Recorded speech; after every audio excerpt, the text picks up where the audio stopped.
Buying a property in Spain. Buying your house or apartment in Spain is the dream of many foreigners. This dream can easily become a nightmare if not managed in a properly way. Such an important financial and emotional transaction should be monitored by an independent legal counselor. Today we talk with attorney NÚRIA ANGULO ROIG from AR Legal and Business.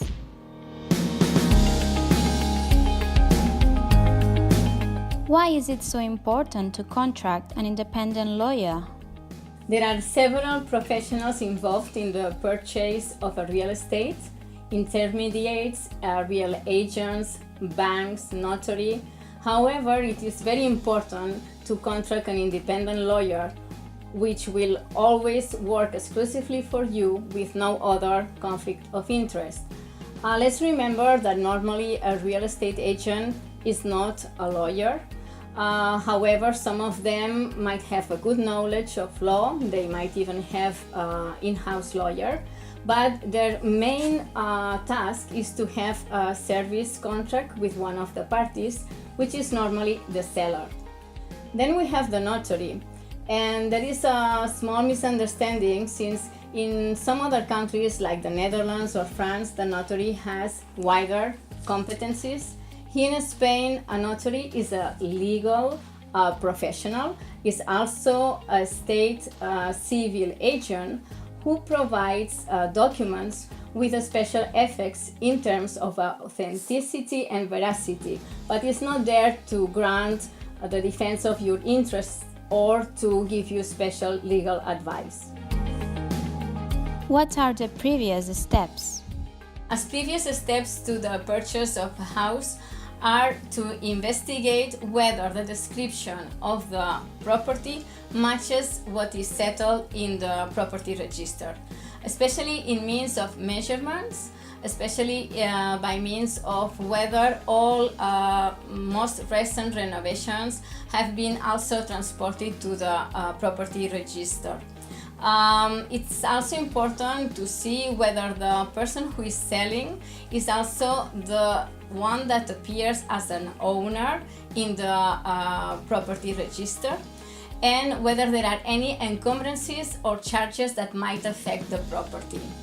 I also recommend myself to control with the town hall whether there are any legal pending issues with regards to building licenses which might affect the property, and especially also to check whether there are any debts with the tax office or the community of owners.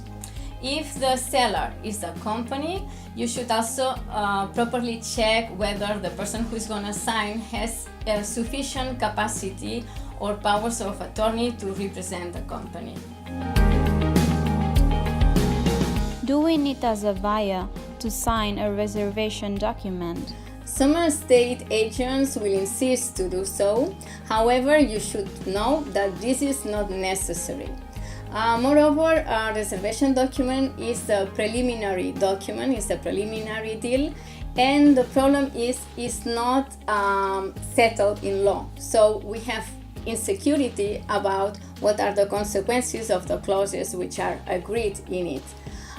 If you do sign a reservation document, what I really must insist in, you should sign it with the property owner directly and not only with the real estate agent.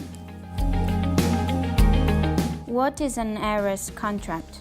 An ARRES contract is a down payment or deposit contract, normally of 5 or 10% of the total price. You should know that this percentage is not fixed by law, so this is something you can negotiate. You should also know that actually it's not compulsory to go to an ARRES contract, and you could go directly to the purchase at the notary. There are three types of ARRES contracts: the ARRES confirmatorias, penales, and penitenciales.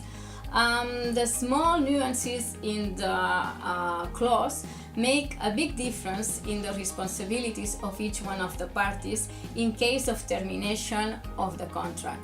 The most common ARRES are the ARRES penitenciales or penitential ARRES, those where the buyer pays down payment, and in case of termination of the contract, loses the down payment. In case it's the seller, the one that terminates the contract, then the seller is obliged to return the arras doubled. Another thing I consider is very important is that you make always the payment straight to the account of the owner and not to intermediates. And something also which is more on the practical side is to have a very good timeline planned for the arras and the final signature of the deed of purchase, because you have to settle in the arras contract what is the final date to go to the notary. What if I need a mortgage? If you need a mortgage to finance part of your investment in Spain, please do not take everything as granted and negotiate with each one of the banks. The most advisable is to take different offers and to compare, and especially to negotiate those clauses referring to different changes of interest rate or non-program advance mortgage payments. I also recommend to check with the bank, especially if you are non-resident, what is the maximum you can get from them. Normally, if you are a non-resident taking a mortgage in Spain, they will not give you more than 70% of the total price. And remember as well that banks in Spain were guilty of putting many abusive clauses in mortgage contracts. That's why you have to negotiate and check each one of the clauses in the mortgage deed. Something also very important to remember is that if you depend on that financiation for your operation, you need to put a resolution clause in the arras contract. Imagine that in the middle of the contract purchase, you lose the finance of the bank, then you can lose the down payment you made during the arras contract.